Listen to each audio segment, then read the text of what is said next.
Starting off in 3, 2, 1. Let's go. Come on. Right here live. Listen to that lovely intro made by MB14. And it looks like we are live. Ladies and gentlemen, welcome to Beyond the Beats, episode 5, right here live, the official SBX podcast. I'm your host, Scott Jackson. I'm looking forward to today's show very much so. We're already on episode 5. We've already had 4, but today is a super special day because we have the female beatbox champion of the world. Ladies and gentlemen, my guest today will be Adriana Nikolova, right? All right. Yeah. And she goes by a.k.a. PE4ENKATA. Ladies and gentlemen, make some noise. Give it up for PE4ENKATA. Hello, hello. Hello. How are you? Very good. Very good. And It's nice you? to have you on. I'm fantastic. I'm having a beautiful Sunday, and I get to talk to you, so I'm having a good time here. It's nice to see you, man. Nice to see you, too. It's not in real life, but at least we get to see each other over the internet, which is a nice change than sitting inside my house by myself. So yeah, we got I have a lot of different questions to ask you today. I'm going to be hopefully getting some questions that you want to answer, some stuff that excites you. And overall, I think it's about that time that we start. So ladies and gentlemen, Esh, if you're ready, make some noise one more time. And once again, for everybody that's watching, if you're watching the live stream right now from around the world, leave a comment in the comment section because there'll be an option at the end where I'll be asking some questions that you guys wrote to PE4ENKATA right now. And that's going to be going on later in the show, as well as give this a thumbs up, spread it around, and hopefully you guys tune in for the entire episode. So let's get this thing going. I'd like to start off the interview by saying in 2012, you had an interview with Emperor of the Mic, where you were asked for your advice. And I think this is a good way to start off. You said hard work. Yeah, of course. Persistence. It's always hard work. Persistence and desire. And you're a shining example of living the words that you spoke because you've had a great career so far. And I think that was a good piece of advice to start off on.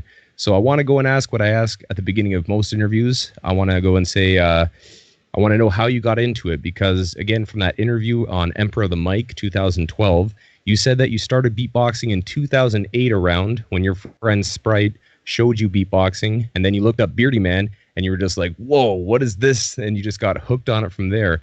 So I wanted to know, was Sprite the first guy that you ever saw beatbox, or did you hear of beatboxing beforehand, and what really drew you to become a beatboxer? Yeah, actually, this is the story. Sprite is really good, my friend. And when we was child, first of all, sorry for my English. I hope to understand me. One day he just came to me and tell me, hey, listen, I can do that. And I was like, what is this kind of language? And he was...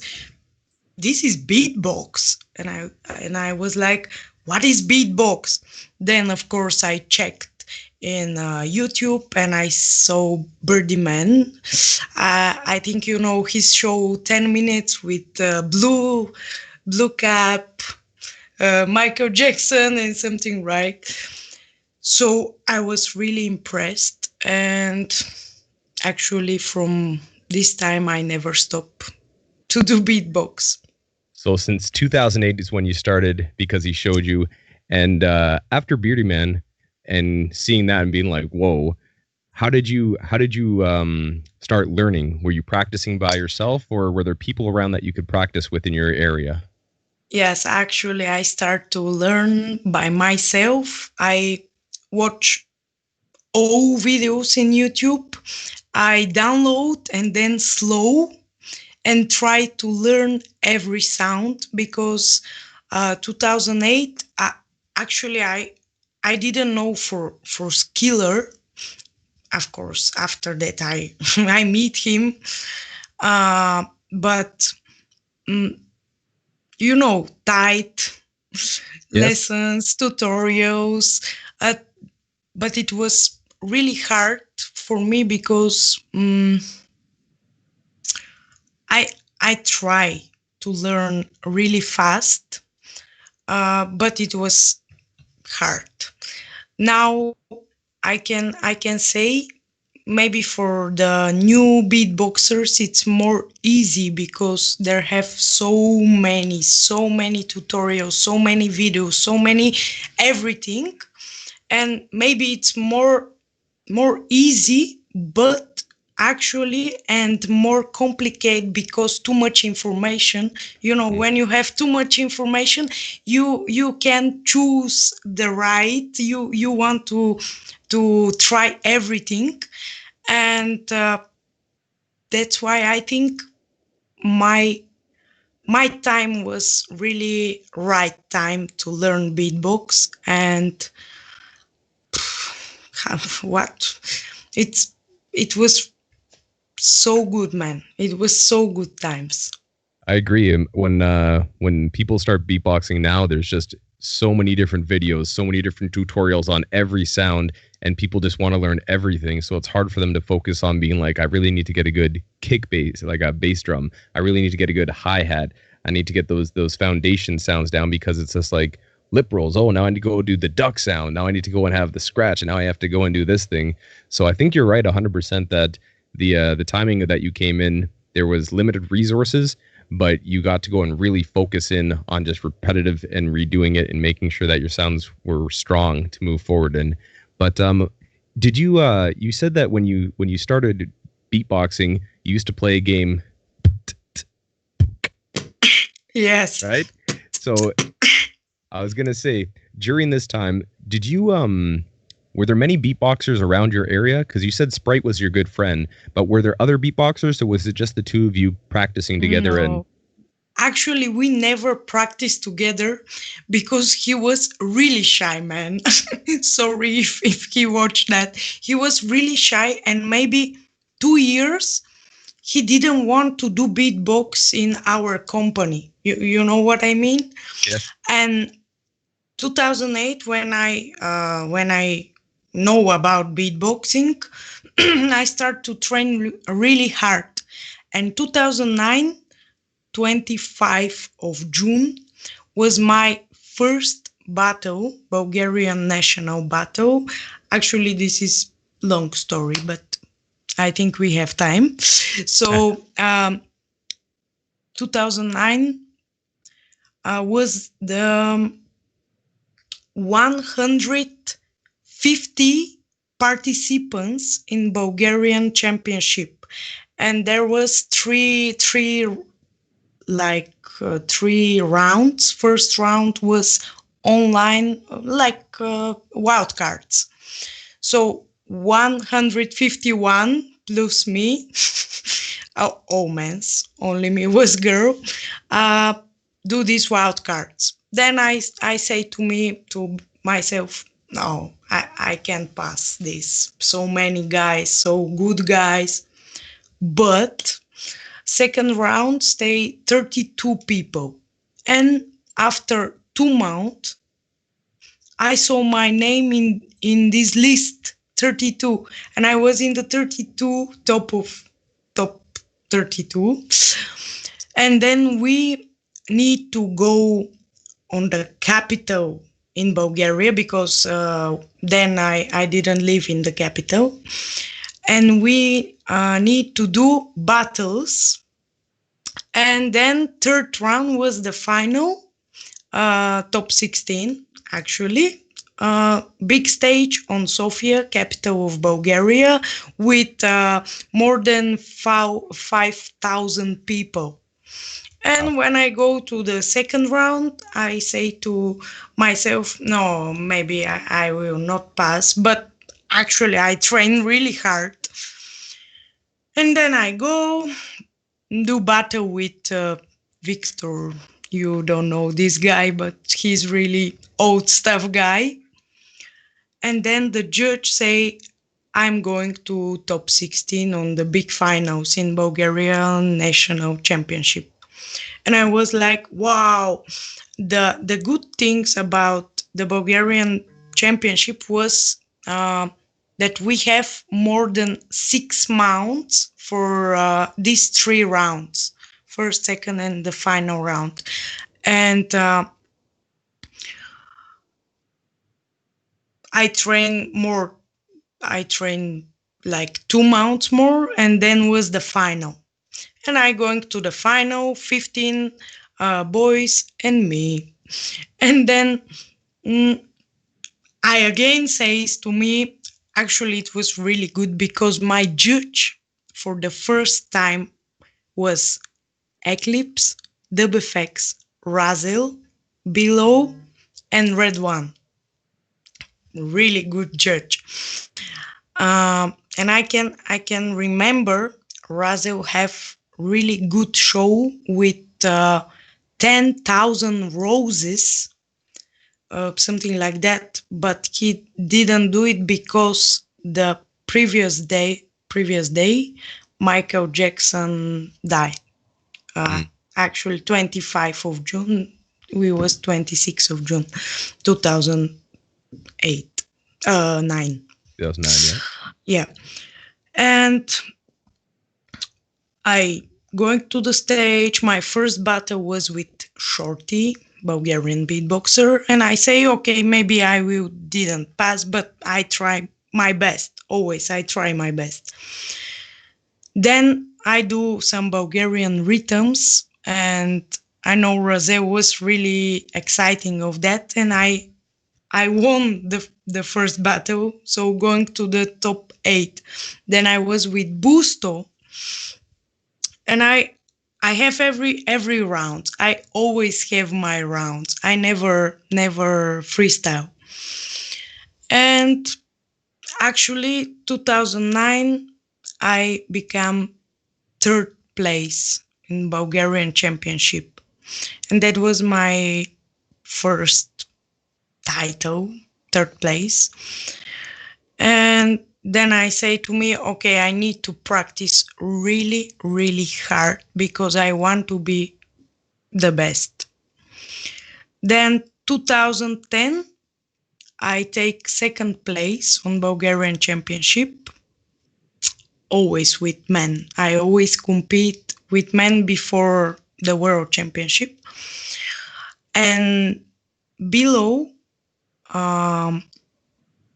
invite me to participate in the world championship. So I'm the only one with inviting to participate on the world championship because you know the rules. You must to be champion to yeah. Then 2011, I take again 2nd place in Bulgarian championship, but there have some battle like Battle of the Champions. Yeah, you had the Beat Rhino battle, right? Yes, this is. And 5 people, me and the four guys, do it battle like every versus every. And then I won this battle, and next step was the world championship. Yeah, it's crazy. Like you actually fast forwarded this very, very well, which is good. But I remember I was looking up the battles, and you faced people in the Bulgarian champs like Psionic, Potemkin,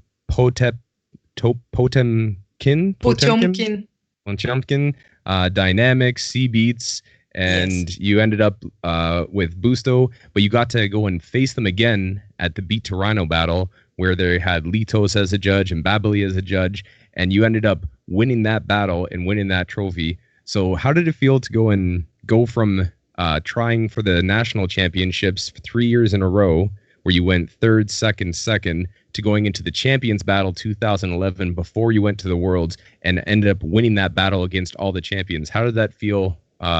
Like how much, you felt accomplishment, obviously, but how did it feel to go and be like 3rd, 2nd, and then you came out on top on 1st in the final battle? Actually, this is really important because when you can lose, you can win.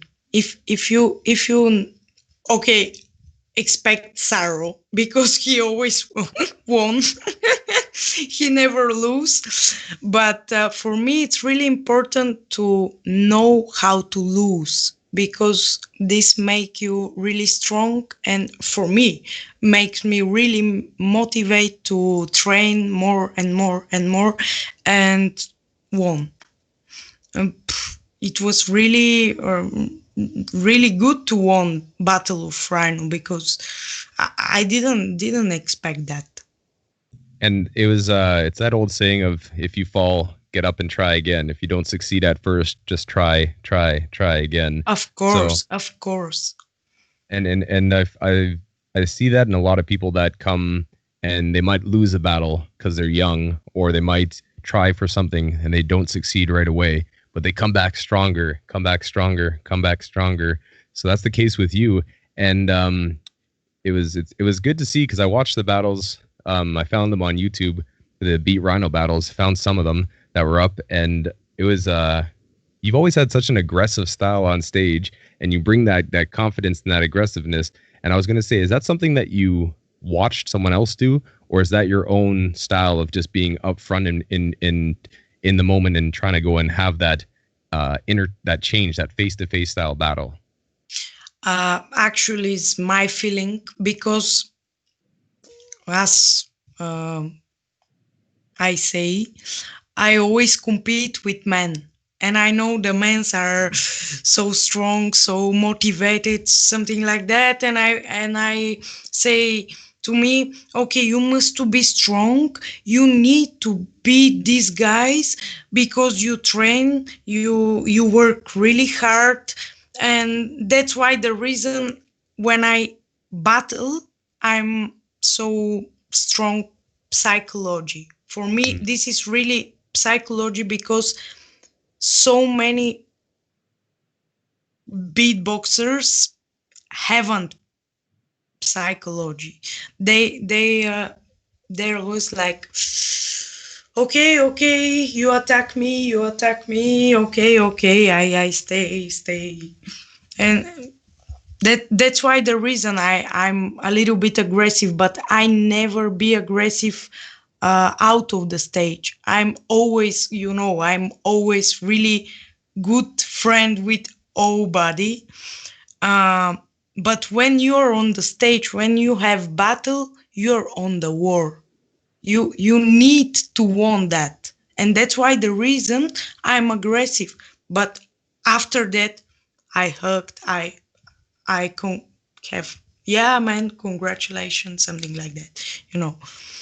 That's 100% true, and I like watching you battle because of being aggressive. And then some people that just watch that aren't in the scene and don't talk to you afterwards, and it's true of other beatboxers as well. They see people on stage that have that mentality and that psychology of being aggressive, but then off the stage you meet them, they're the nicest people. But it's on stage, as you say, it's the competition, and that's the opportunity to go and use this to try, obviously, to win, because the goal in any battle is to win. And it's something nice to go and watch. When I was watching a lot of your battles leading up to this interview and this podcast here, I was like, wow, every time she just comes with confidence and comes with poise. So it was very nice to see.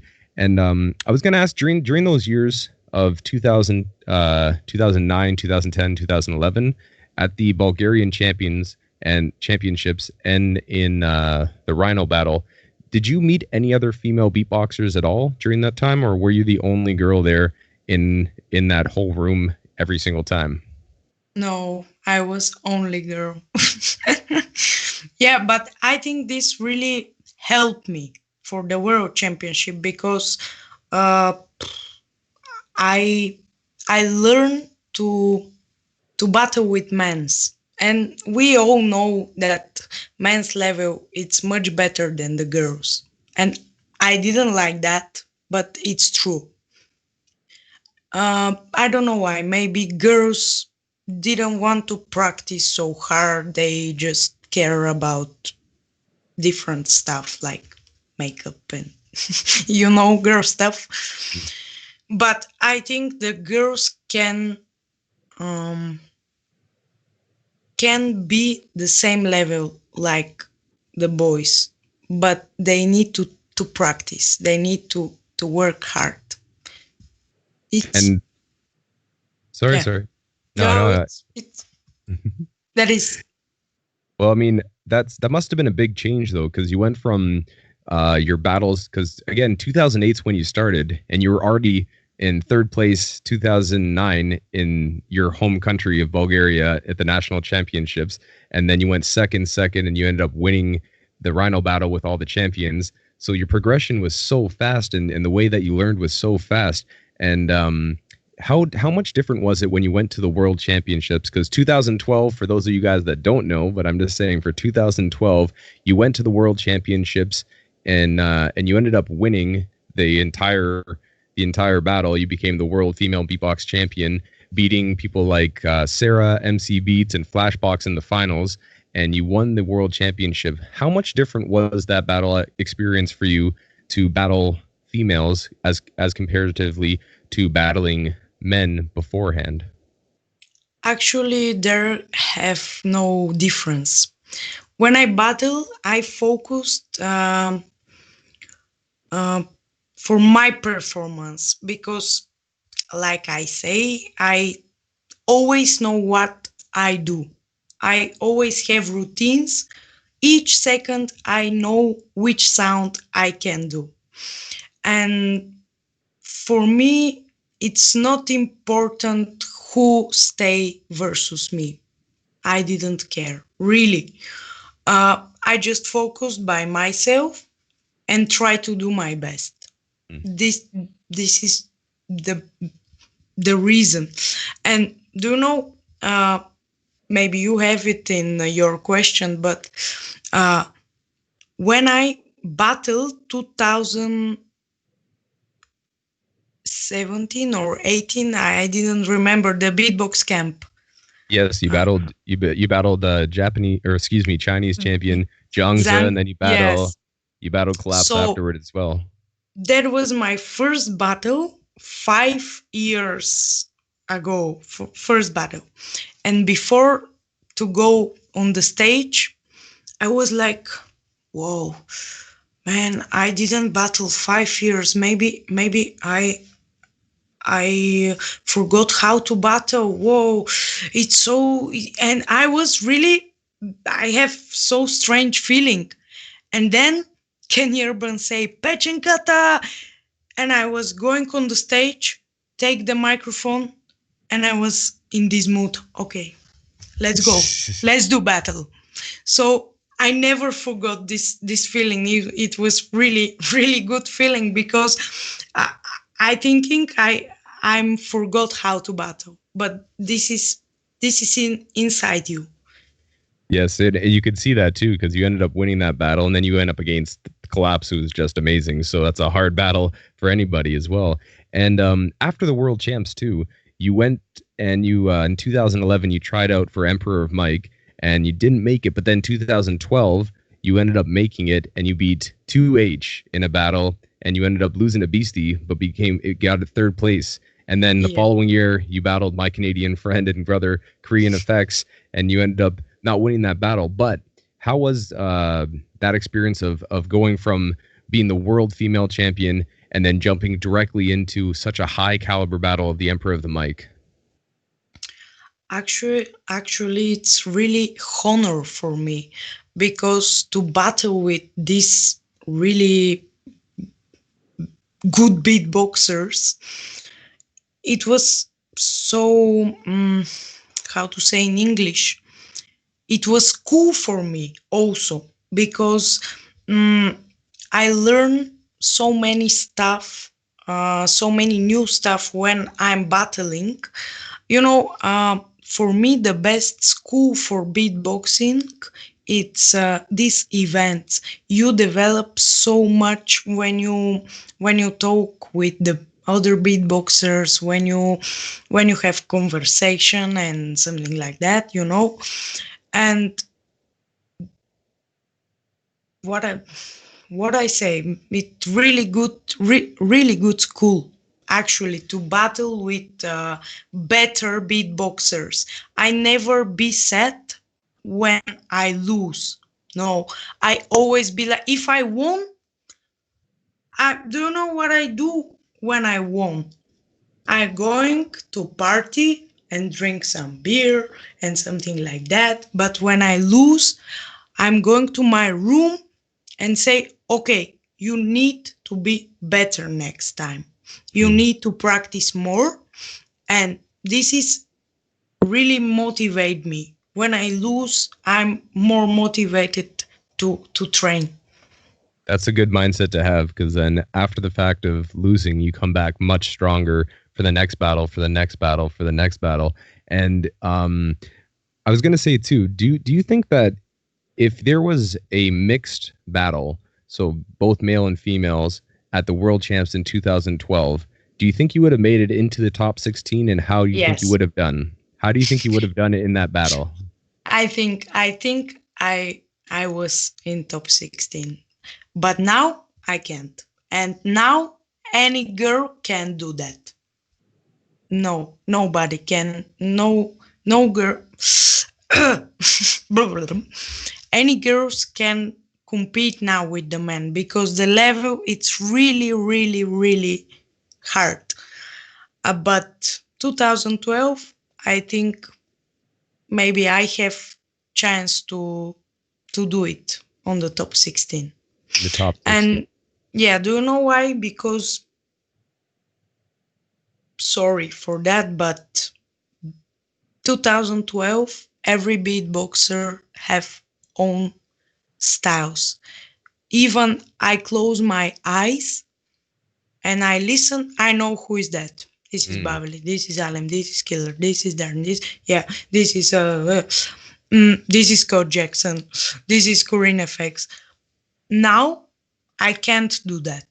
I close my eyes and nobody do lip rolls, nobody do inward bass, nobody. Okay, it's really good, but you didn't have own style.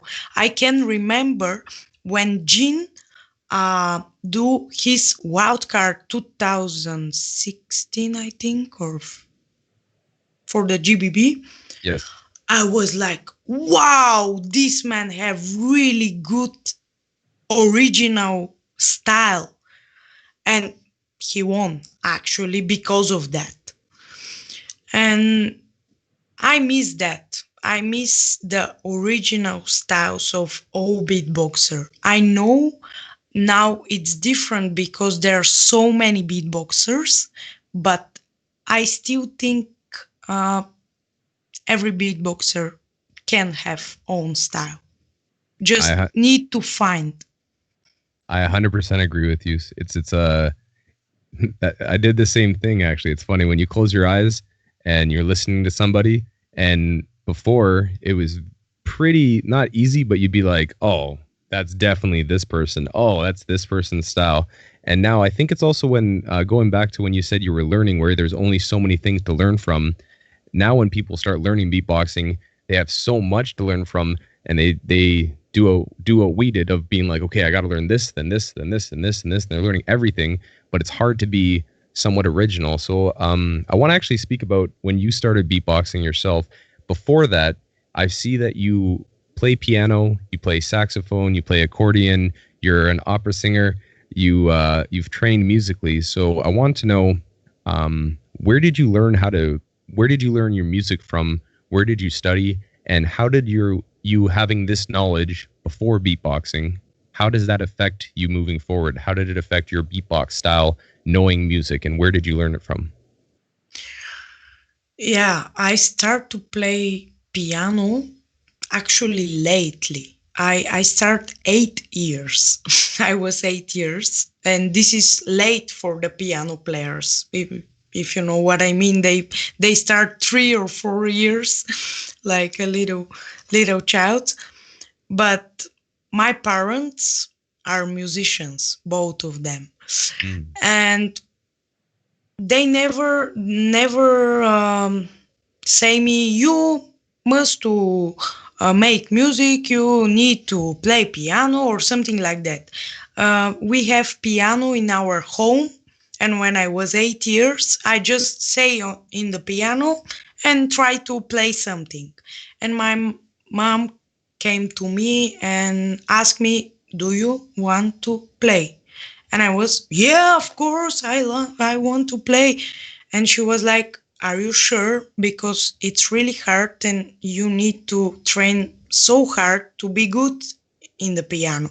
And I was, yeah, I want to learn piano. Then I going to the music school with piano, and my musicianal career starting from them. Uh, then I want to learn opera singing and starting to learn. And I was in music school with piano. Then I going to music academy conservatory, you know, Yeah, with opera conservatory. singing. But the beatbox came when I want to start with opera singing. I was 14 years. And for me, it was really interesting to do music with beatbox. I know now it's so normal to hear music with beatbox, like melody and beatbox, but then it wasn't. You know what I mean? Because you also use so many music stuff in your beatbox, and some beatboxers hate that. They say, "Why you do melody? Why you sing? Why you do that? This is not beatbox." And I say them, "Hey, remember, one day beatbox will be all with music." And I think now is that time, because I didn't want to say that, but for me, the solo beatbox, it's a little bit. I really like to listen tag teams, crew, loop stations, and something, some kind of category, because you have more. How to say in English? You have more. Help Like me. more collaborations with other artists as well, and different people that play instruments or singers that they work together. Yeah, but you can do music, you can do melody, you can do beat, you can do harmony, and all that product sound better than. I like it, but I think this is the future.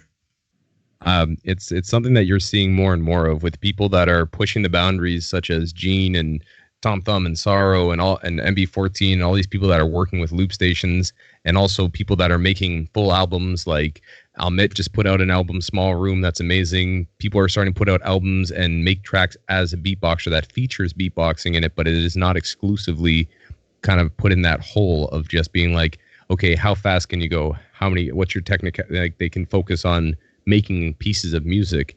And when you were learning though piano, then you started into the opera school at the conservatory. How did that affect the way, excuse me, that you progressed as a beatboxer? Did you say knowing how to hear something that was in tune, knowing how to use your voice with techniques from opera, did this help you further your beatboxing? For sure, it helps me, but I'm not sure how. Because, yeah, uh, actually, I never think about that. My whole life, it's music. How I say, my parents are musician, and always music for me. Uh, and yeah, actually, when I start to learn opera singing in the conservatory, I was world champion, and I was popular in Bulgaria. And I try to mix both, because for me it's really important to try original stuff, and that's why I always try to push myself to do different kind of stuffs. Not okay, this is really famous. To make something with loop station is really famous. I need to do that. No, I always want to develop tendencies. Your own style, and you can see that in a lot of the stuff that you've done that's original. And I'll get to some of your works in a little bit, because there's a list of different videos that you've done and projects that you've worked on that I thoroughly enjoy, and over the years I've watched, and I've even shown my mom, and she really liked some of your videos, and I even messaged you a few times saying that, because I showed it to her, and she goes, oh my gosh. And yeah, you can't imagine her. She's a little 4'11" lady, so she's pretty cute when she gets impressed. But I was going to say, as an opera singer, I saw that you were in Carmen in 2011. You performed Carmen, and you were part of the cast for that. Is opera singing something that you're still involved with? Is it something that you still are working with and are performing regularly since then? Or is it something that you're shifting more into using while you beatbox, or while you put them together, like you were saying? Yeah, I have the different projects. Some only with beatbox, some only with opera, some only with beatbox and opera. But now I can say from 7 years I work with some I don't know how to explain, like foundation, Bulgarian foundation. Yeah, Bulgarian Yes. foundation. For child, it's like XS Music, right? no, this is my school. I'm Okay. here now. Yeah, but it's other project. We going to all schools and talk about the music on the children, and then we have really big concert on of the end of the year, and then I show them beatbox with opera, beatbox with piano, and they learn for classical music. And that's the way which I find to do interesting for them, because for me classic music it's important. It's normal. I'm classical musician, and I know the children didn't go to opera, didn't go to symphonic orchestra and something, and Yeah. that's my way to show them that classical music it's not so bad. It's actually good. I can remember 2013, I think I start to learn opera, but not professional. 2013, I was part of the Carmen, the opera Carmen, and I say to my friends, "Hey, do you want to come to watch me on the Carmen? It it it would be good for you." And they say, "Oh no, opera, what is that?" And I say, "Okay, you will come for free. You didn't pay anything. Just come to watch me." And they say, "Okay, we can do like that." And then they come, and after the opera, they come to me and say, "Whoa, it was actually really interesting. Why you didn't tell us before?" And I was, okay, why you talk for something bad stuff before you know actually what is that? And that's why the reason I try to develop classic music with beatbox, because the beatbox is modern, the classic it's classic. Absolutely. No, I've noticed that, and it's nice to go and I was trying to find videos. There's no videos that I could find of you just singing opera. I've been trying to find it. I scoured the internet, and maybe I just wasn't searching it correctly, and also trying to listen through some of the interviews and translate from Bulgarian to English was also difficult. But what were your parents, musician wise? What did your parents play? And do you have you ever worked with them, or have they ever taught you as well, aside from the music schools that you went to?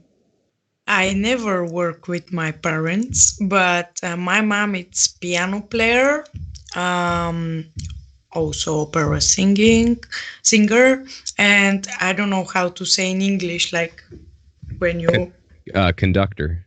conductor. Yeah, my father play saxophone and clarinet. You know, Yeah, yeah, clarinet. yeah, yeah.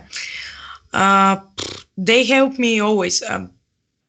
They really support me all my beatbox career. For me, this is really important because I know so many boys which haven't support from his parents, and this is really sad. Do you know? I will tell you the story for the World Championship. Actually, the Bulgarian sponsor for the beatbox must to buy our ticket with Killer for the World Championship. But they say we didn't buy the ticket. If you want, you can go by yourself. And my mom say, okay, I have one child and I will buy because this is her dreams and I want to do that. Then uh, we won with Killer. Me and Killer won 2012, and then we go back to Bulgaria, and these guys say to us, "Oh, do you know you are our product? You need to do showcases without money for us because we made you." And we was like, "No, no, we made us because of our hard work and only because of us." It's something, it's not really easy, but Yeah, it's frustrating when certain people try to take credit for your own hard work, because that's something that you not only went and won a battle in Bulgaria, and you went through the process, you also paid for your own flight to get there. You ended up winning, and to have someone come back, that must have been such a shock and frustrating. But it's good that your parents support you, because you're right, a lot of beatboxers have those parents that might tell them to stop making stupid noises, or tell them they don't really support it because it's annoying to them and don't really get behind it. So it's amazing that you have such supportive parents, and also they understand music. And do you have that opportunity now when you make something and you show it to them? Obviously, I assume they're proud of you. But do you ever have ideas that you're like, "Hey, mom or dad, what do you think about this?" And they give you opinions, and they'll tell you, maybe do it like this, or maybe something like this. yes, always. I do always, but they always have some advice for me. Sometimes I didn't ask, didn't how to say, don't listen.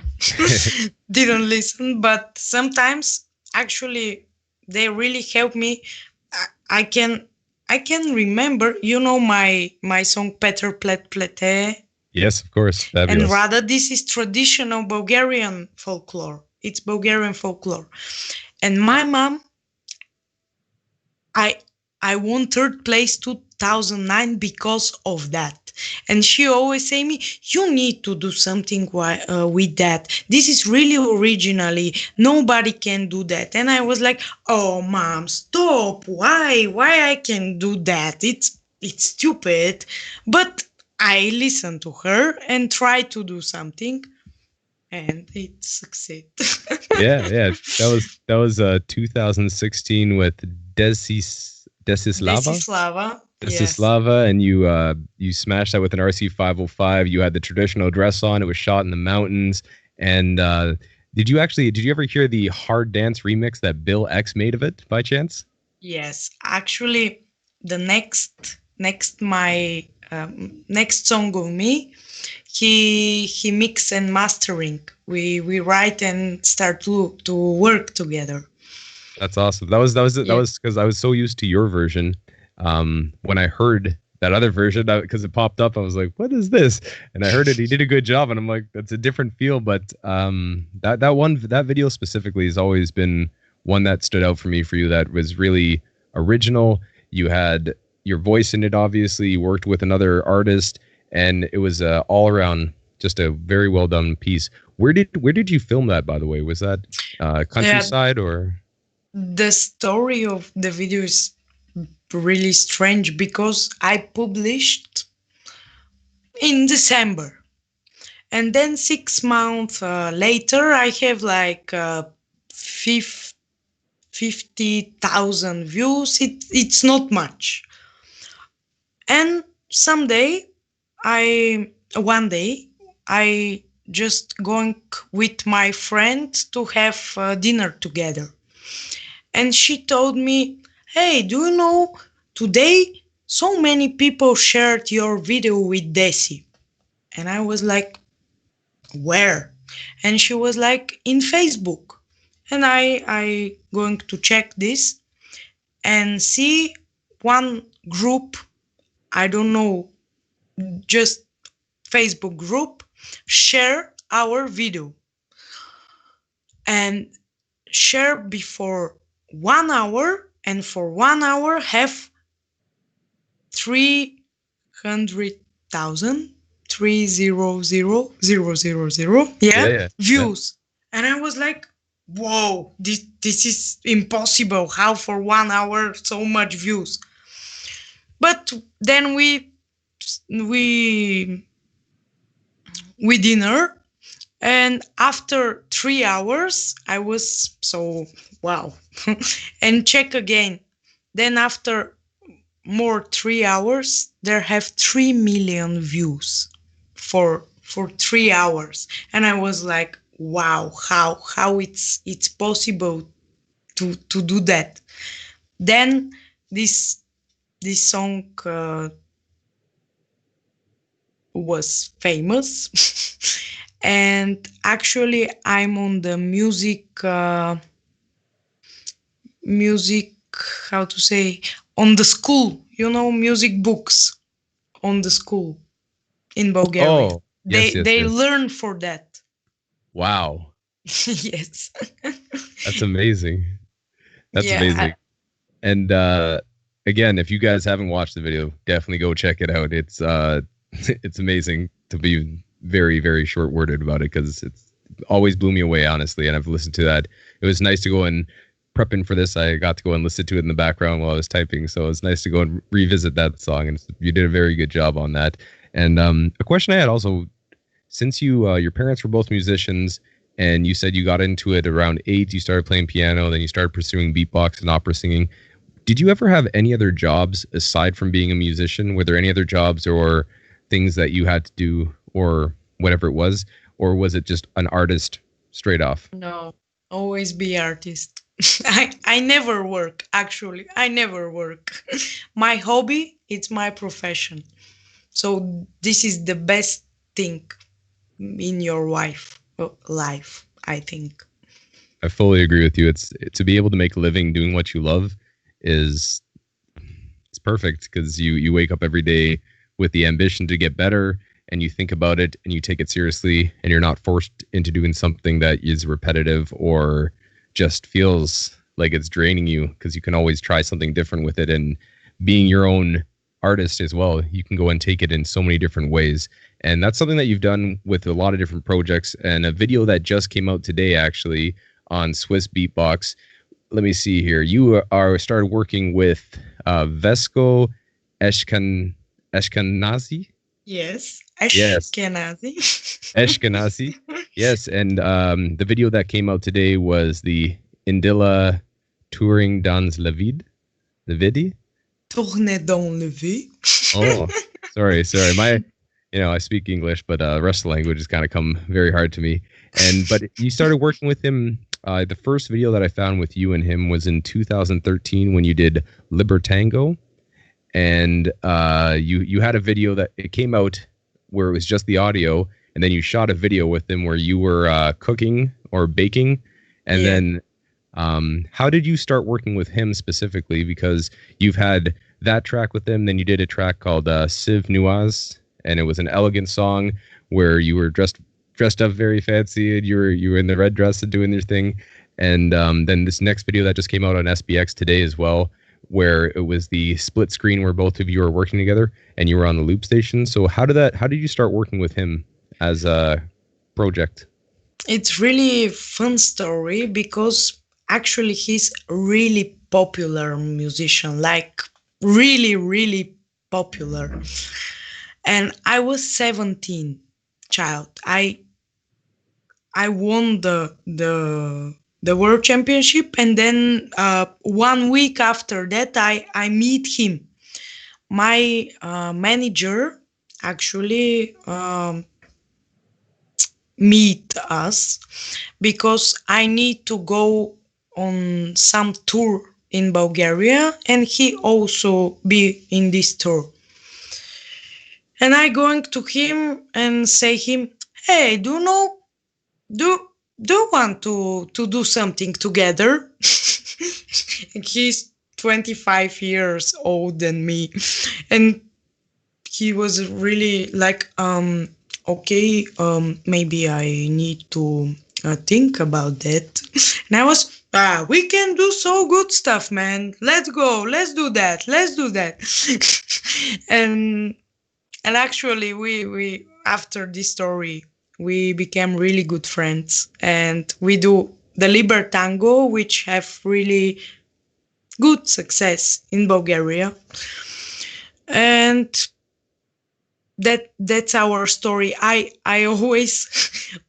always push him because he's so classical, and our stuff, it's more modern, and he's not in the comfortable zone, but he always trusts to me, which is really big honor for me, actually. And I think we do beautiful stuff. I fully agree. Yeah, your collaboration with him is very nice pairing, and you can hear that. I feel like that you said that when you met him and then you've become close friends. I think that comes out on the performances that I've seen and the videos that I've seen, that you're having fun with him, and it's not just like, okay, we're doing this thing. It's an actual project that you're happy to work on, and he's happy to work on as well. So I'm looking forward. I assume you're doing more stuff with him in the future, and you have more projects coming with him. Is that stuff that you're looking more projects with him that are going to be coming out, obviously, or is there stuff that's already recorded that we don't know about? It have more stuff. Actually, we work for something really big, maybe. But this year he have I don't know how to say, but he was 50 years. He's 50 years now, and he made really big tour in Bulgaria, and we must to go together. But because of coronavirus,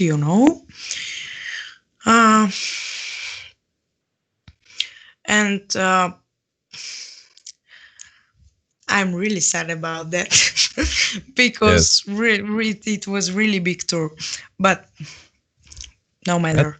No, it's okay. There's these things happen, and it's an unfortunate part in the world's history, but you can say that this tour is not canceled but postponed, and when it comes back, it'll be a great tour to be on, because by that time you'll have more pieces with them. So don't be sad about it. Yeah, 2021. I hope it would be there. So we work together. Actually, this video, he's in Amsterdam, Netherlands. I'm in Sofia, Bulgaria, and I just record here. He record in his home, and then mix, and the product is ready. Well, it just was released on Swiss Beatbox today, and it's I watched it and I showed my roommates and they liked it as well. So congratulations on that project, because the project's been doing, honestly, like, I don't know. I'm excited when I see people take something and do it original. And as we talked about before, originality is the key, and sets people apart, because you can do something that's just been done before, but what's the point if you're not doing it your own way?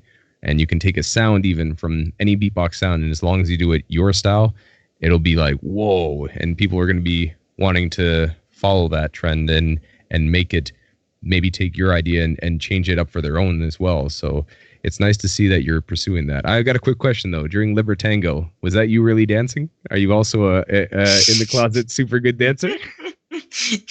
No, they're professional dancers. Well, the video was quite well, because they just showed the bottom half and then switched Yes, up. actually, we learn some, but so small. The professional dancers dance. So Well, many people ask me for that. For me, it's I can see it's not me. well, they did a good job cutting the video. I was very entertained.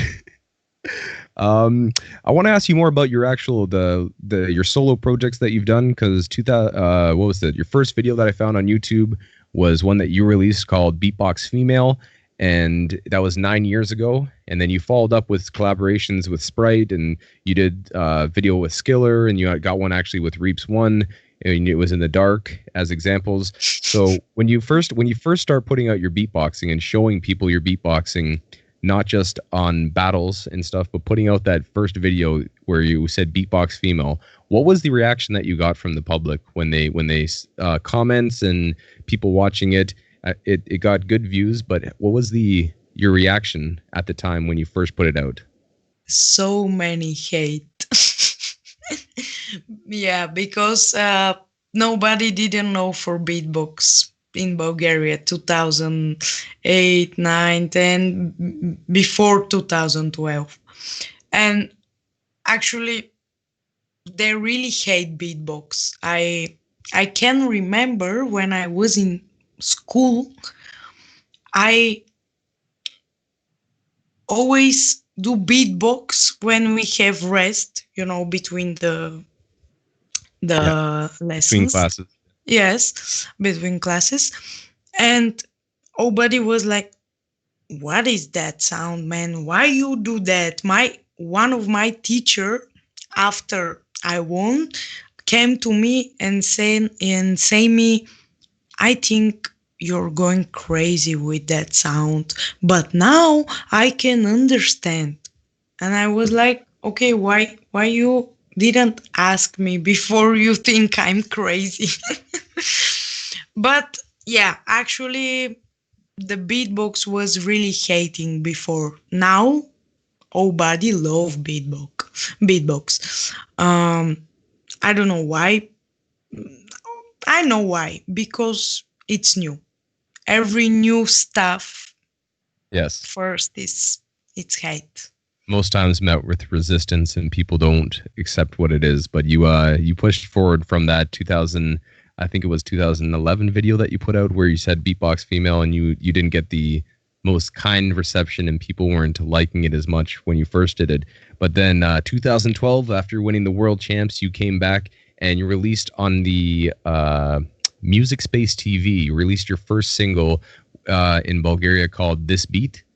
Yeah. And I see that you released that, and Music Space TV, I've seen you've done interviews on it over the years. In Bulgaria, is that like a TV station or a program that they put out there? Because I feel like that video, specifically This Beat, was one done super professionally. It sounded very very well recorded and put out super professionally again.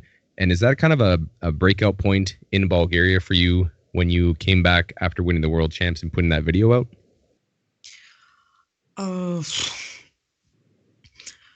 The music space, it's the internet platform, something like that. But I'm going to national TVs when we together with Skiller, when we won, we going to all national TVs, and the people know about us after that moment. And that I released this project after the people know about me. Music Space is just one of the platform which interview me. Interview, yeah, because I saw you had interviews on, I think it's BTV, is the Bulgarian. BTV, it's like the most famous Bulgarian TV. And how did that feel coming back? Both you and Skiller won. So Bulgaria was the world champion, undeniable. You guys both came back and won for Bulgaria. What was the general public's reaction after coming home and getting these interviews on BTV and people seeing it? And was there a lot of pride, or people messaging you, supporting and saying they're proud of you with this? And how did your basically your popularity and the way that people viewed beatboxing in Bulgaria, both those questions, how did that work out when you came home after winning with Skiller? I never expect this reaction, because my dream was to be world champion. I never think what will be after that. And then when I going back in Bulgaria, my phone was break. All body just call me. So many television, so many famous artists want to make collaboration with me, and I was like, wow, what happened? I can't explain that. And the first man who want to do collaboration with me was maybe like Oprah Winfrey, but in Bulgaria, the most popular TV, and I say no, because I didn't like his style really much. Then the second one was some, I don't know if you know what is chalga in Bulgaria. It's like not really good music for me, because I'm classical musician. Okay. And I again say no. Then Grafa, I don't know if you know about that. Yeah. Call me. Yeah, Dim da me няма. Call me. And I really like this artist. He's really famous in Bulgaria, like most popular singer. And he asked me, do you want to do something with me? And I think it's joke. And I was like, of course I want. And he sent me the demo version of the song Dim da me няма. And I say, wow, amazing, I do it. And then I think I'm more popular in Bulgaria because of this song, not because I'm world champion. Because of this song, because Grafa, it's really popular, and this song, everybody know this song. Just that's the song in what was that, in 2013? I think it was, with Venzi. No, that's this another is song. the first one is Dim da me няма. This song, so many people say this song is the new generation of Bulgarian musics, if you know what I mean. Before this song, the Bulgarian music was not really, not so many music, not so many artists, not so many trying to do music. And this song, Dim da me няма, was the first one. And after this song, the Bulgarian music grew up really fast and really much. And that's the one that really, you say, made you more popular after you did that than even the world champs did. Yes, it's sad, but I think so many people know me because of Dim da me няма, not because I'm world champion. But it still got you to spread beatboxing, right? So yeah, of course. But sometimes it's really fun because somebody when somebody see me on the street, come to me, I can we photo, blah blah blah, and tell me, you're the best in Bulgaria. You're really good. Yeah, you're the best in Bulgaria. And I say thank you.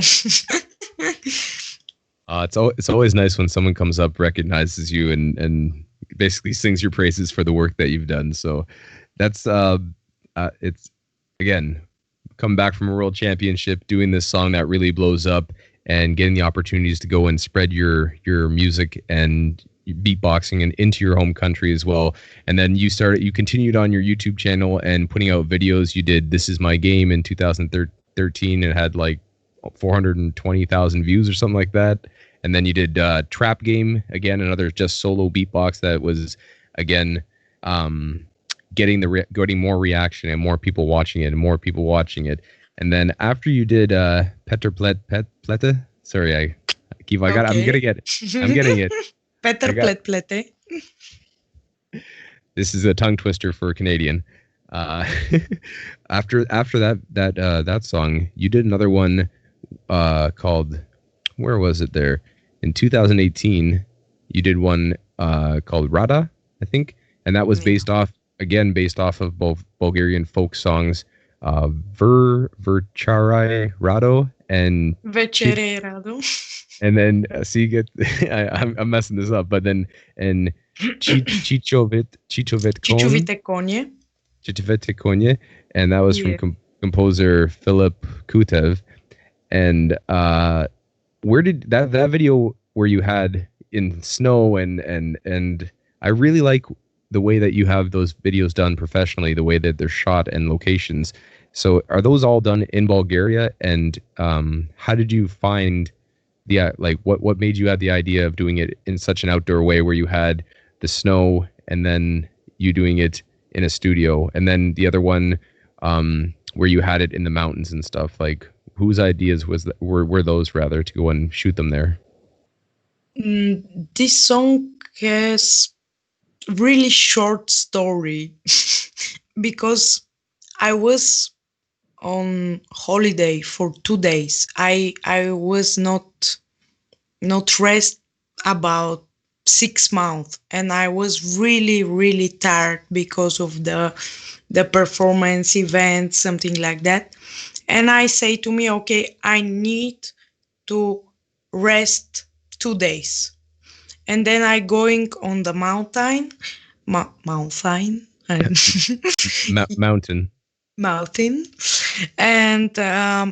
just call my mom and say, okay, I not use my phone. I'm alive, but 2 days I'm on the holiday. Then I do that and going back to my studio, staying in my computer and do all this song for 10 hours. Wow. 10 hours and the song was ready. I worked 10 hours and done. And then I was like, okay, I think this sounds good. Maybe I need to do video of this song. So I call my producer and sent her the project, and she was like, really good project. Let's do it after 2 days. And we do it actually for 3 days. We do all the sound and the video, and we publish.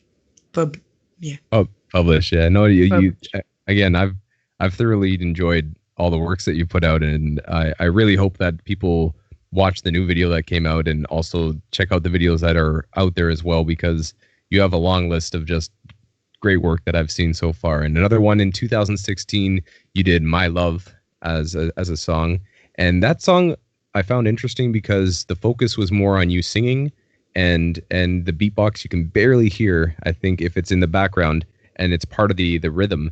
But is this something that you're going to pursue more of doing, not like showing Loop Station and showing you looping the track and making like this, but more songs where you're just a featured singer and maybe there's beatbox into the beat?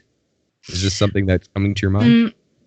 Do you know, I just compose, and when I feel good with the final product, I can share. I have really many songs, really many, really many, much blah blah blah products which are not online because I think they're not good enough, and they stay in my computer.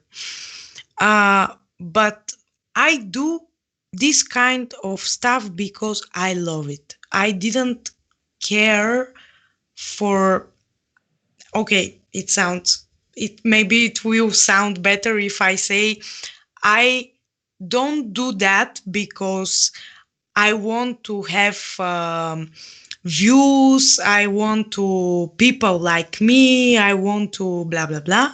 I just do that because I love it, and I like to be artist, and I like to show my art to the people. That's why the reason I do all all stuff in my life.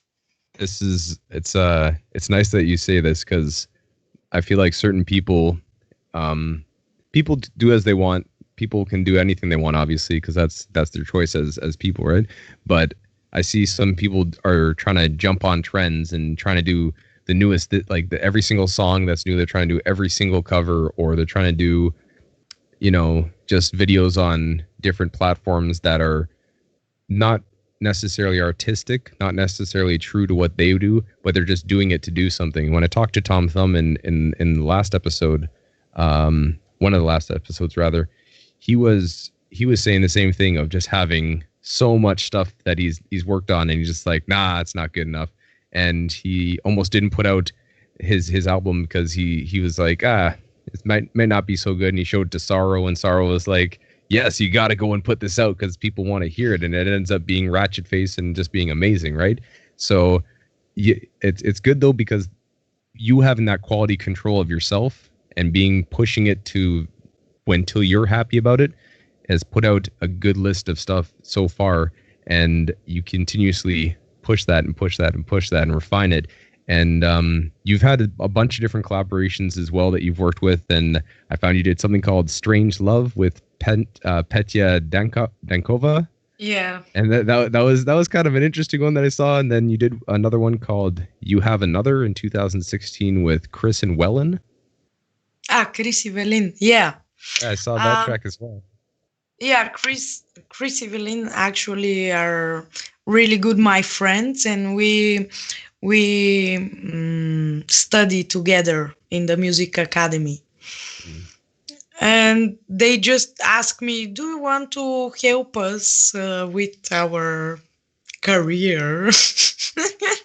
And I say, of course. I love the song, so if I didn't like, I never do, for sure. I just like this product, and I say yes, I want to take part with that. Yeah, and I also I mentioned it before, but that song you did with Venzi, I think it's Venzi, called Venzi. Under the Open Sky, and that's another one that Grafa produced, and it's got like 2.5 million hits, and I've seen you perform it live in Bulgaria and in different showcases. How do you choose, other than people just calling and asking you to collaborate? Are there people that you purposely go out and seek and say, I want to make a song with this person, or I want to go and do a project with this person? How is it that you figure out who you want to collaborate with currently? All these people ask me to take part in their projects. But you say there have 2.5 million, but this is only in YouTube. because in Bulgaria we have platform which is like YouTube, but so many Bulgarians watch there, not in YouTube. It's really strange for me, but the Bulgarians didn't watch YouTube so much, and I don't know why. But in this platform, say Vbox, there have so many more millions views, and all artists ask me to take part in the project. I asked Desi and Vesko.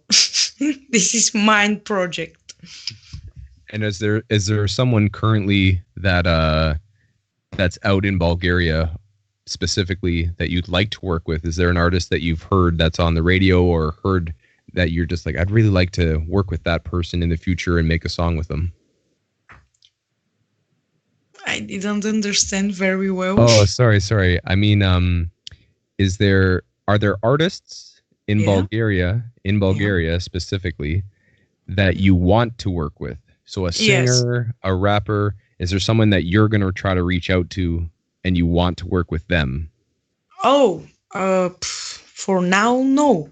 But maybe someday I will want. Well, you have a lot on the go.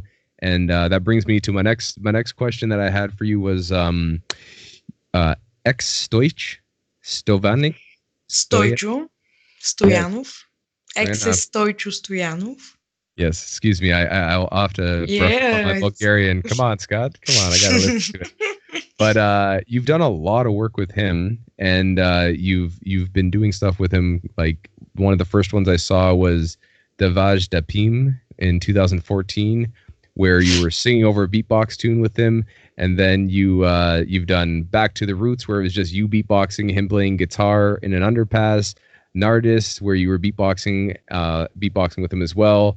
Simply Falling, a cover in 2017, and more recently, you did a song where it was a cover of Shallow, and you had a child, Iskra, and that was from your school that you were with.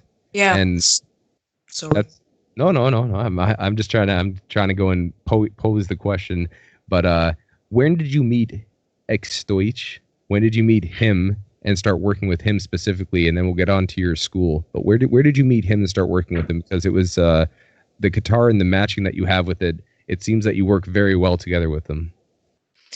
Stoichu and his wife, they're my partner in the school. We are three. They both and me. And we meet 2012, I think, and then first become friends, play together, we have fun together, and someday we was like, do we want to do music school together? And now 7 years we have access artists like music school, and I'm really proud actually, because we have more than 200 students. It's like more than the original music school, but it's private.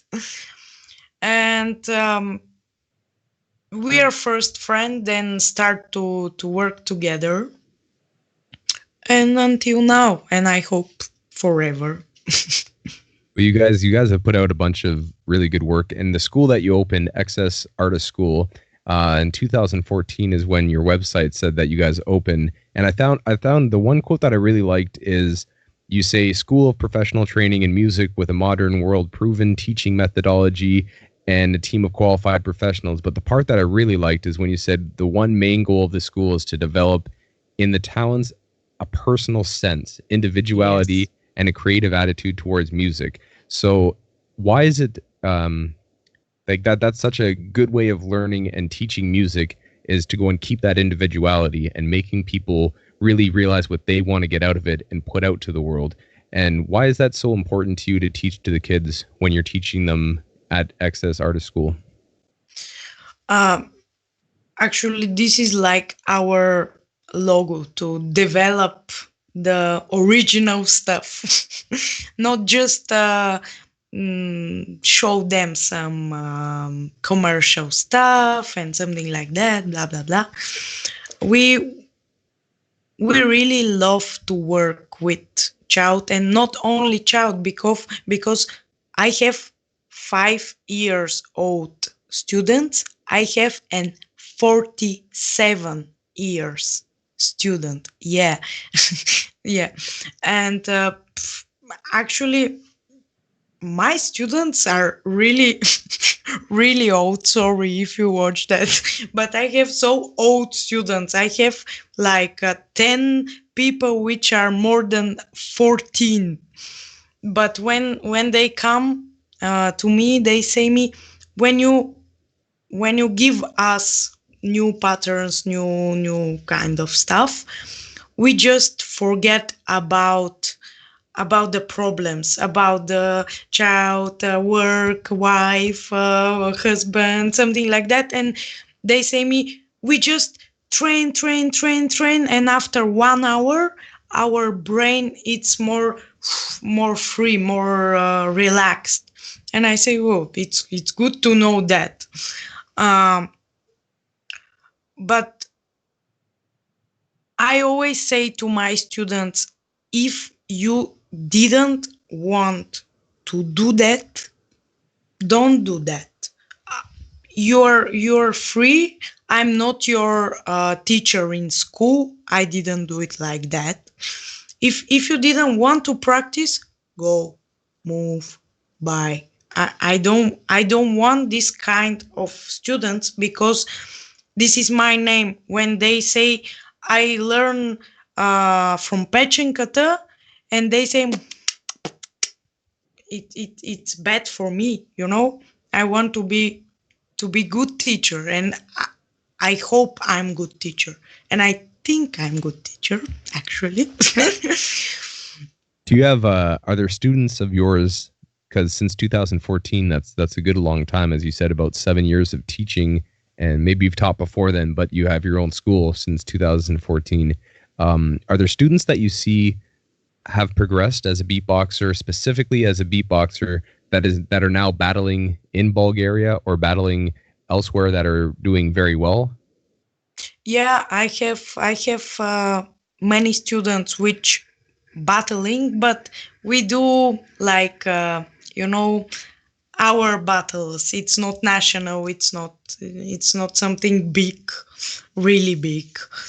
But I want to say something. I'm really proud, because I was helping Maxo to do it. Maxo. Of course. Yeah. And I'm proud.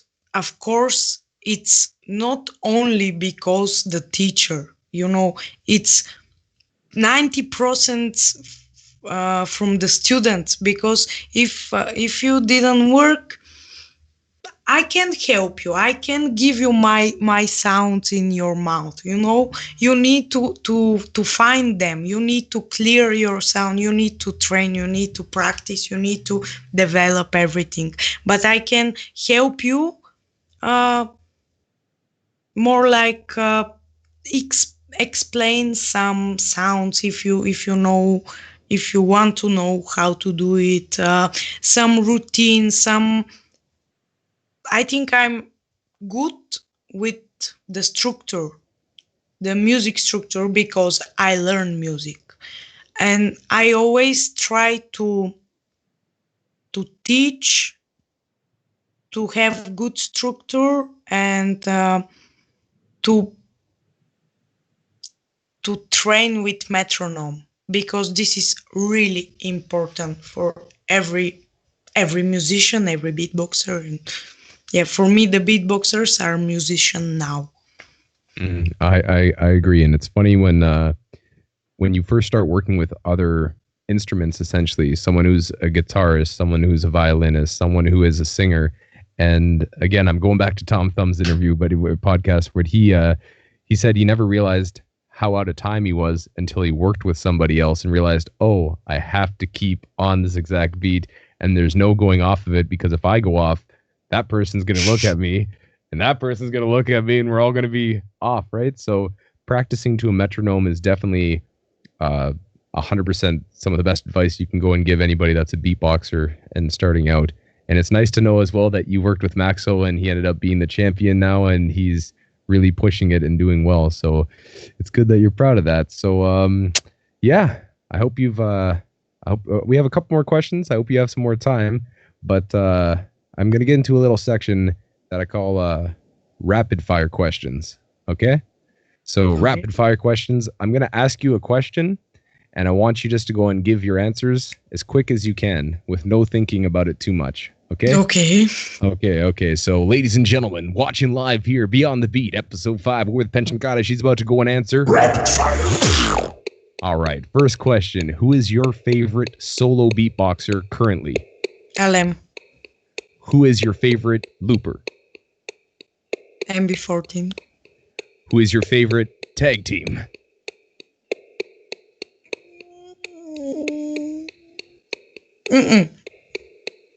No answer. Who is your favorite female beatboxer aside from yourself currently? Chihuahua.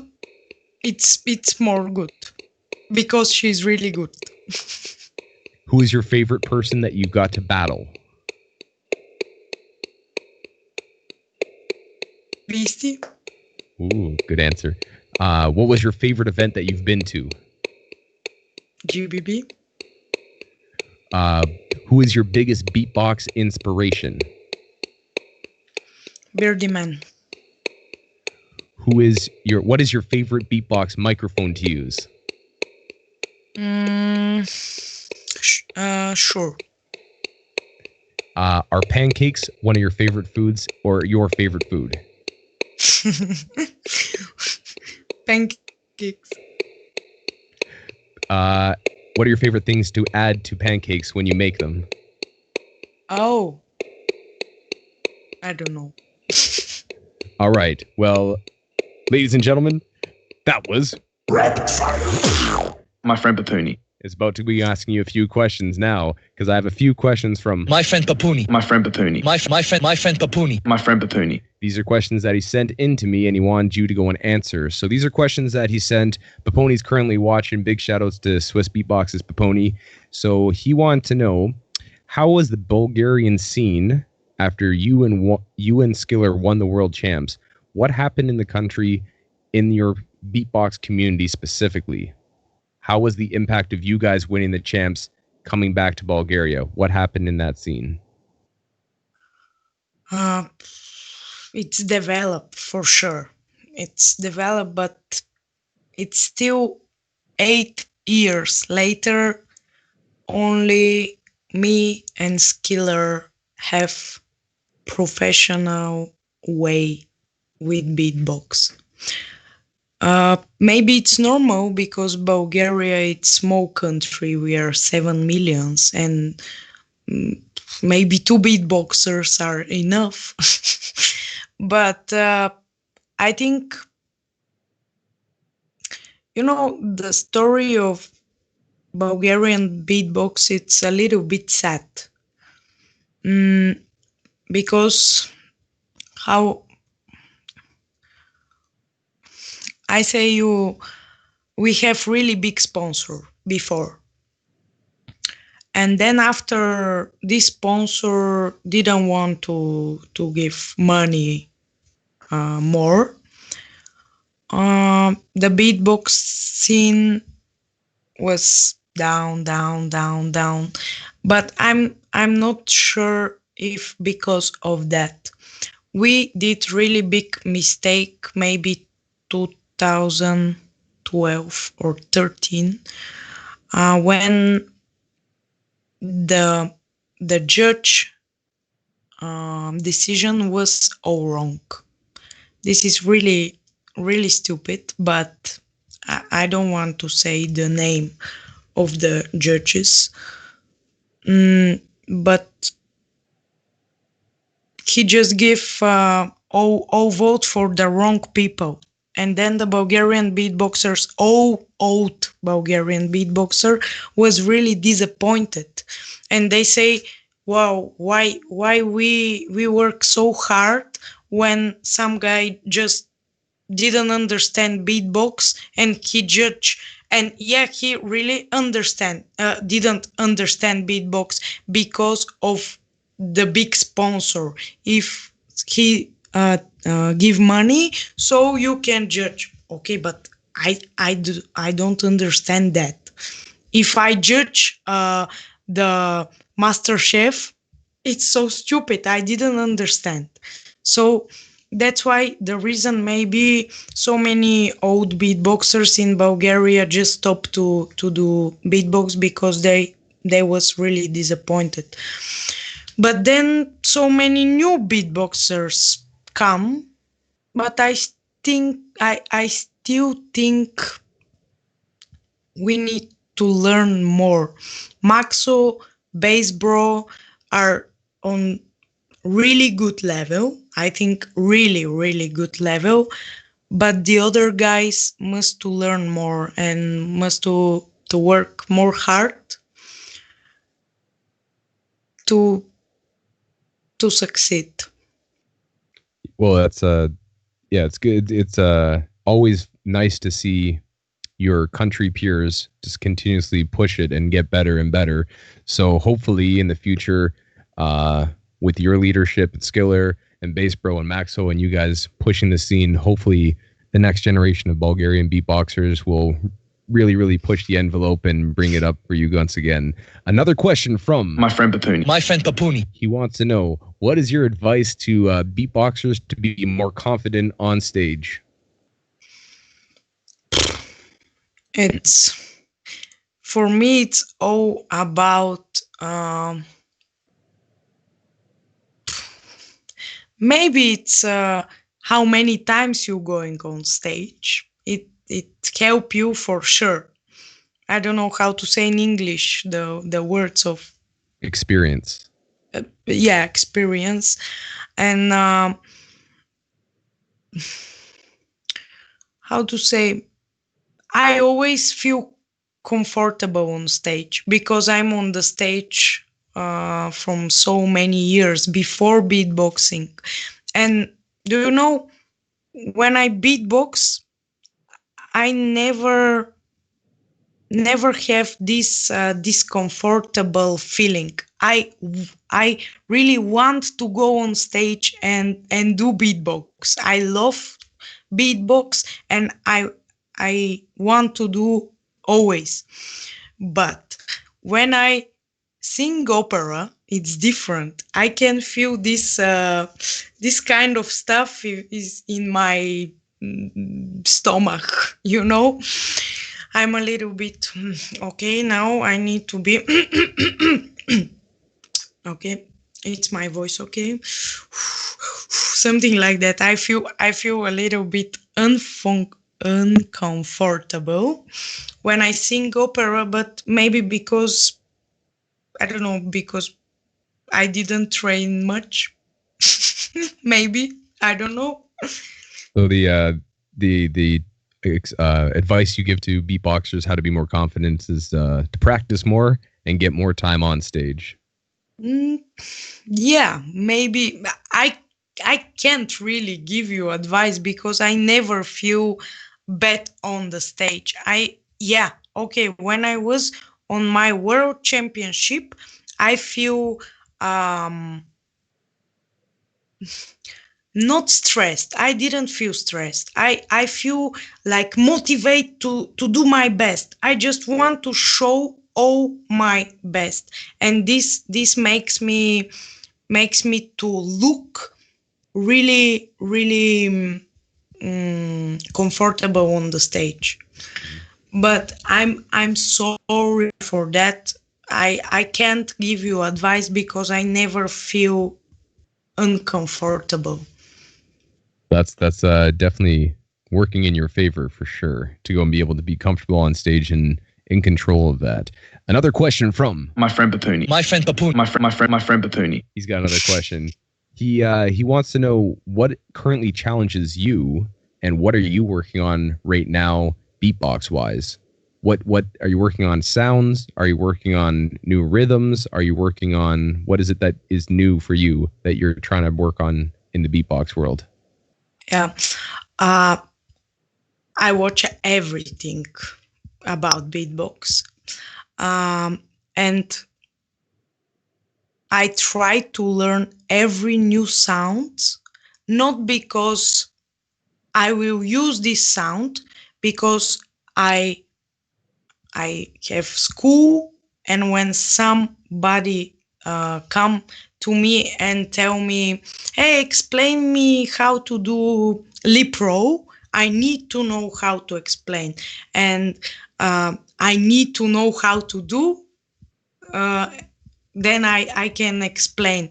I try to learn all new sounds, but my focus now it is in my album with loop station, all my loop with my loop station. That's I work about that now. And I'll ask you about that at the end of the interview, about your album. We'll ask you about that at the end of the interview. Another question from My friend Papuni. My friend Papuni. My friend Papuni. My friend Papuni. He's got another question for you. When I was looking up some stuff, I saw that in 2000, personally, this is before he asked you this, but in 2011, you ended up winning the city championship in table tennis. You were the city champion in table tennis. So, yes. Paponi wants to know, who in the beatbox scene have you played in ping pong, in table tennis? Who have you beat?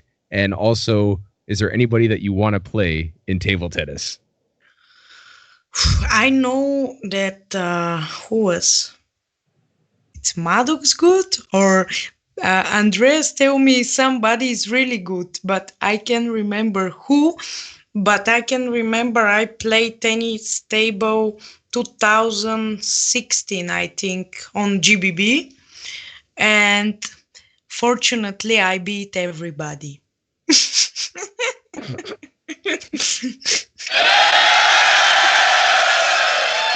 Ish. All right. Another question. The last one from my friend Papuni. My friend Papuni. My friend Papuni. And just before we get there, Madox just messaged me and said that Mando's the guy to beat in table tennis. So you're going to have to go and have a battle with Mando on the table tennis. Maybe we film this and put it on Swiss Beatbox and make a fun video with it. I would like to see that. Easy. But, I like the confidence here. Mando, she's calling you out.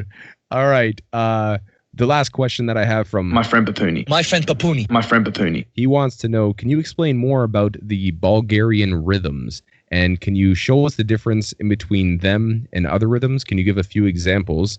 Also, could you explain specifically for Bulgarian rhythms, how did you learn them personally? Is it songs that you listened to as a kid or stuff that you just heard that you started replicating? So Bulgarian rhythms, can you show us a few first? Just beatbox a few if you'd like, and then explain to us how you learn them, and also what is different about a Bulgarian style of beat comparatively to most any other. Yes. Okay, I will show a little bit. But if you try to count. Try to count that.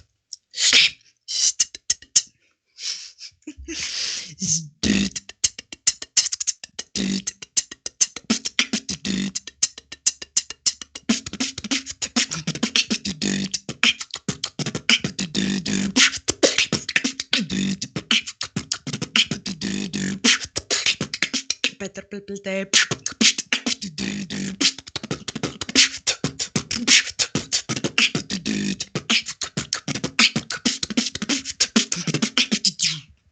It's 7/8. It's the famous Bulgarian rhythm. I think all beatboxers know about that. Yeah, the difference between the Bulgarian rhythm and the normal rhythm, it's between the part of the bars, because if you want to count 7, you will do it like that.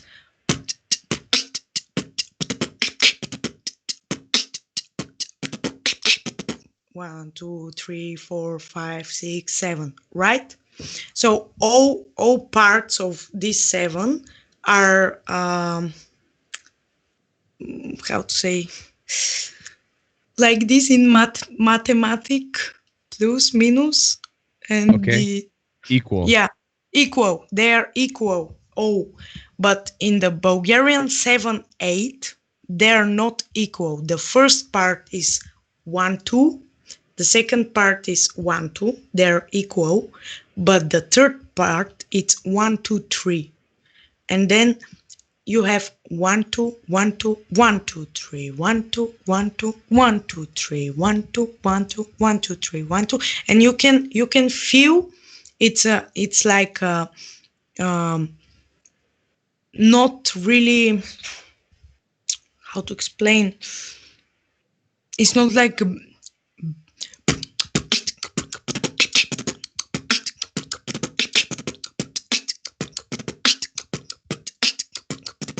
one, two, 1, 2, 1, 2, 3, 1, 2, 1, 2, 1, 2, 3. Can you try it? One more time.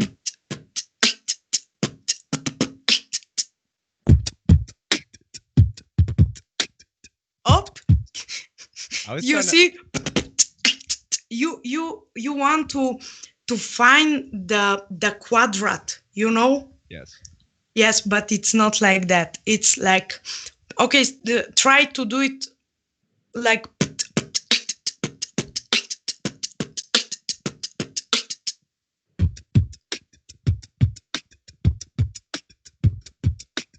Yeah.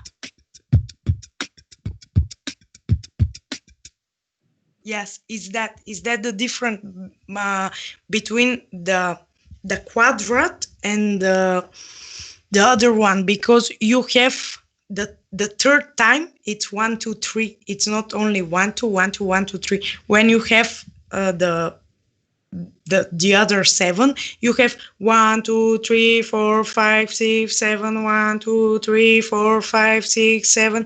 But here you have 1, 2, 1, 2, 1, 2, 3, 1, 2, 1, 2, 1, 2, 3. It's about the accentuation. Yes. Like an accent on that second, or with the 3 count that comes in. So 1, 2, 1, 2, or 1, 2, 1, 2, 1, 2, 3, 1, 2, 1, 2, 1, 2, 3. That 1, 2. Yes, and this the normal stuff. It's like maybe 7. It's 7, 8, but it's equal. All part it's equal. Here it's not equal. I show you like 1, 2, 1, 2, 1, 2, 1, 2, 1, 2, 1, 2, 1, 2, 3, but it's actually 1, 2, 1, 2, 1, 2, 3. You have three bars, and they're not equal between. I see. That's something that I'm gonna have to go home and work on. But like from the crowd. Ish.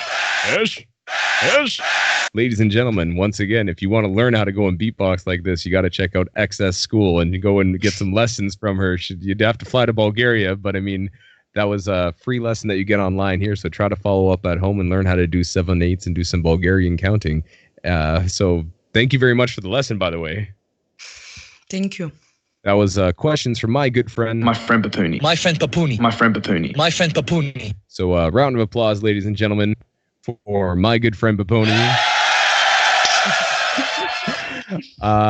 Yeah, have you, I was going to say, we have a few questions now that Madox just sent me. So I'm going to go and check out what he sent me right now, because he sent me some questions saying that the audience have some questions. So this is the questions from the audience specifically. So audience, ish.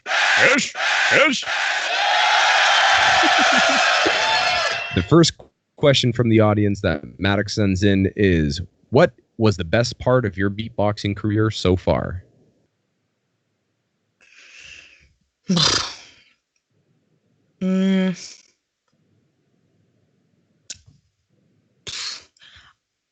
I can't say world championship because my beatbox career starting from this, but I think every day I grow and develop my career.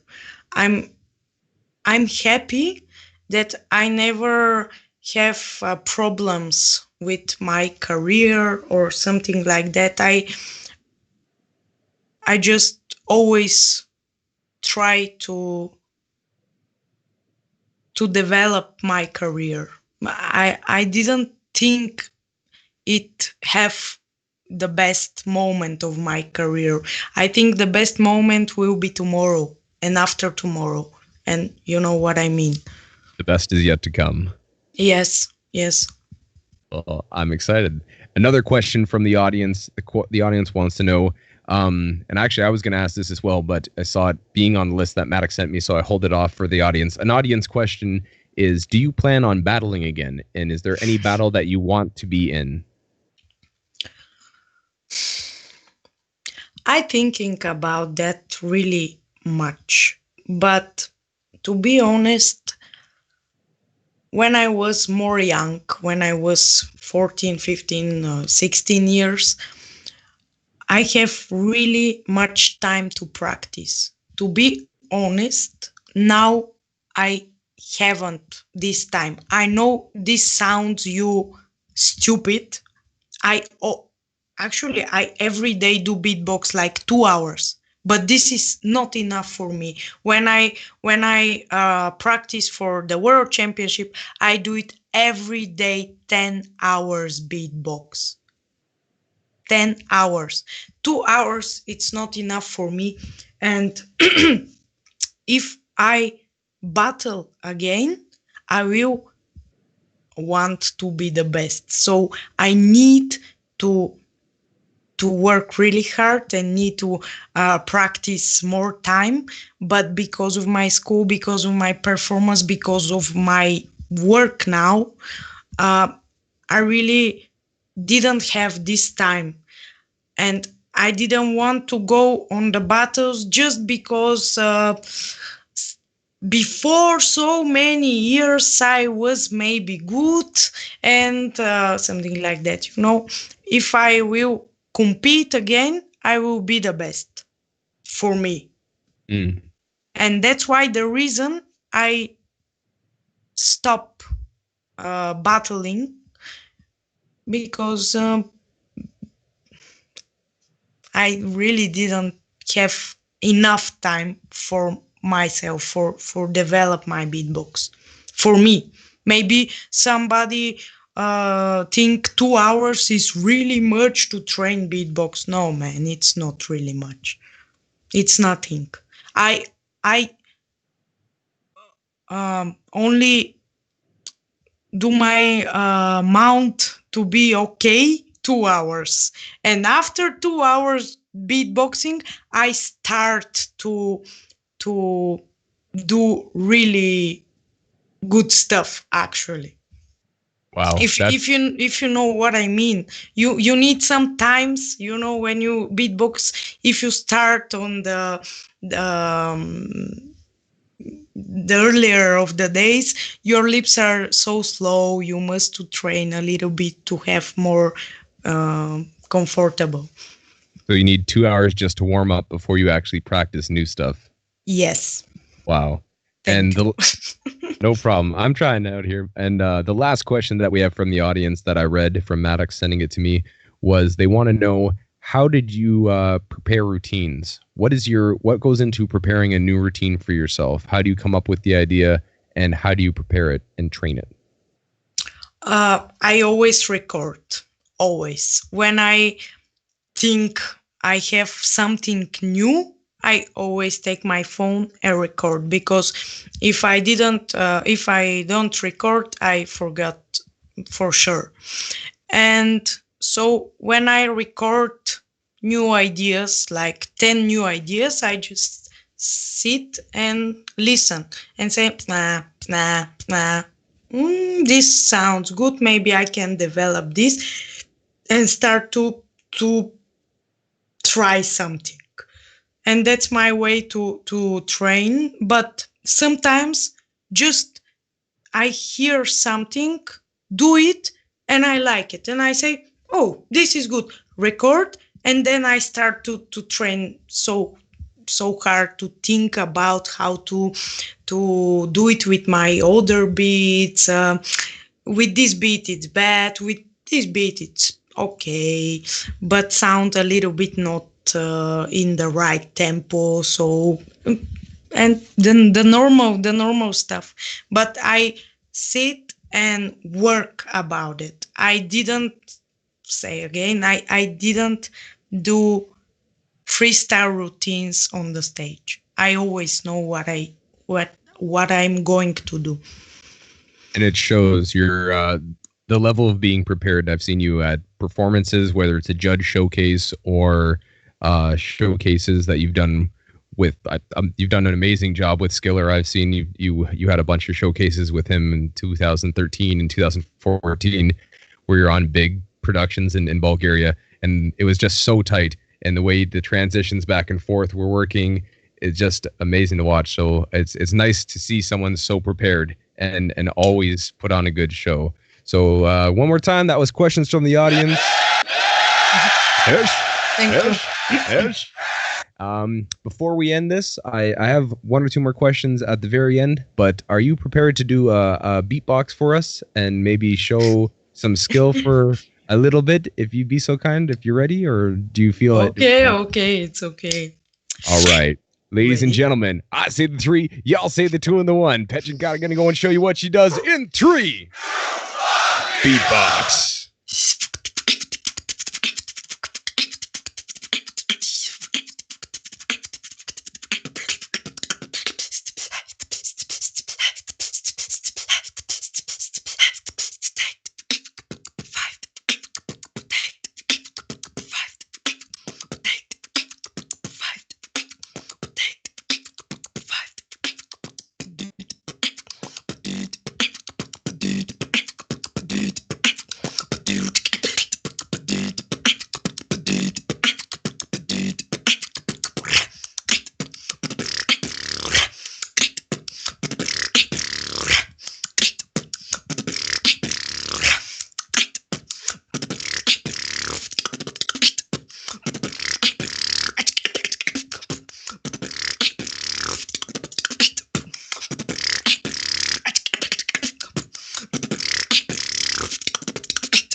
Okay, maybe it's not so short, but that Ish, ish, ish. Ladies and gentlemen, one more time, you guys watching. I see you in the chat. People are making noise. People are saying flame emoji. Everybody's saying Esh. You did. Thank you for the showcase. That was amazing. Thank you very much. Well, I'm excited to go and see more. And I want to go and ask you before we head out, what are your future goals, future projects, and stuff that you're working towards? Because you're talking about making an album. What is, how is that going? And do you have an idea when you'll be releasing it, or is it still working on it? Yeah, I didn't have idea when I will release. God knows. But I have maybe 5 new song, all the traditional, like Petar, Plet, Plete, and Rada, all with the loop station. But still I didn't do video, and that's why the reason I didn't release online. But my idea for the album, it's all with loop station and all traditional stuff, Bulgarian traditional. I work now. It's a not really important project for the beatbox community, but I work with my school. We do so big, how to say, in the summer, we have all our students on the sea. We teach, we have fun, you know what I mean? Yes. And fortunately, all my performance cancel, and that it's not so bad because I have more time to practice. So maybe I can battle again. Yeah, maybe you'll get that 10 hours into battle. Yeah. But that's my plan. I just compose and now have more time to make music. And of course I teach online because of coronavirus. Well, once again, you've the work that you've put in and the amount of success you've had is totally deserved because of the work that you put in, and it's from a guy from Canada who got to be into beatboxing and watch you. I'm so proud of you, and I know our scene is proud of you, but I'm proud of you personally to go and watch. And it's been a pleasure seeing where you've taken beatboxing, and I can't wait for your album. I can't wait for you to keep pushing it and do more with it because you're amazing at what you do. So thank you very much. And I'm going to end off on one last question, and it's a question that Kayla, Sparks, Reaps1, Scratchy, and Bellatrix had a roundtable talk on BoxCon about. And I just want to know, when you first started beatboxing and you were the only girl in these battles, and you represented and you got, third, second, you end up winning, and then you go and you win the female world championship, and you go back and prove that you could perform right alongside the men and battle the men and beat the men as well.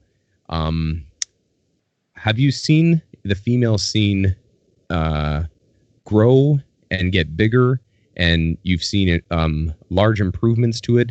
And is there any message to female beatboxers that you want to share and thoughts on it? In these hard times, again with COVID, actually we have conversation with some of the girls, with Olakex, with Sparks, with Prisha. We talk, which is really good. But I will say again, just if you want to be good, you need to practice. It's normal. It's banal, but it's true. It's true. You need to practice more. And I never say I never see the difference between girl and boys. To be honest, for me, when I battle, I just battle. I didn't care if you're a boy or if you're a girl or something like that. For me, it's important the final product. If you're better, you won. If you're not better, you lose. And then if you lose, going to practice more. If you win, you're going to practice more and more because you need to stay at this level and grow up. And I never see girls or boys. We are just people.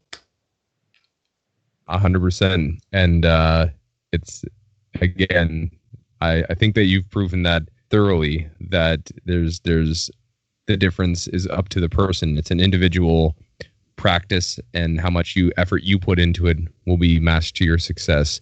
So I wish nothing but the best for you. And before we end off, I just want to go and ask you one more time, is there anything else that I've missed? Is there something that you want to talk about that I have missed? Or no, you think, actually, thank you. You was really good journalist, you know? Yeah, the best one. You know everything. Well, it was a pleasure. Because, sorry, I really thank you because you didn't ask me why my name is PE4ENKATA. Thank you for that, because nobody asked me that. I saw in a few interviews, and I'm just like, I want to ask questions that she's going to care about, not just be like, oh, okay, I answer this again. So I'm glad that you like being on the show. And I want to end off my last, it's not even a question. I just wanted to say in 2011, you posted something, and it always stuck out to me, and I reminded myself about it. But you said, if there's any secret to my achievements, it is work. I understand. It's any secret? If there is any secret in my achievement. I don't know what is achievement. Achievement, well, I translate it from Bulgarian. So you wrote this in Bulgarian, I translated it into English, and the translation came out to basically the idea of your achievement. So anything that you have achieved, anything that you've your success. So if there's any secret to your success. So if there's any secret to your success, it is your work and the work that you put in.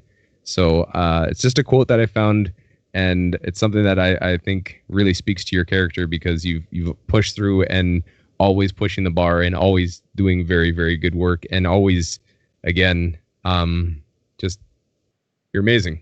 You're amazing, plain and simple. So thank you. Ladies and gentlemen, one more time, Beyond the Beats, episode 5. We were on with PE4ENKATA, world beatbox champion, all-around amazing artist. Make sure that you go and check out. We have a bunch of different shows. She has an album coming out soon, so make sure you stay involved with that. Check out all of her YouTube videos that have already been out. She had a new video drop on Swiss Beatbox today. She has more projects coming. She's pushing our art form. And thank you guys for tuning in. Give this a like. Make sure that you spread this around.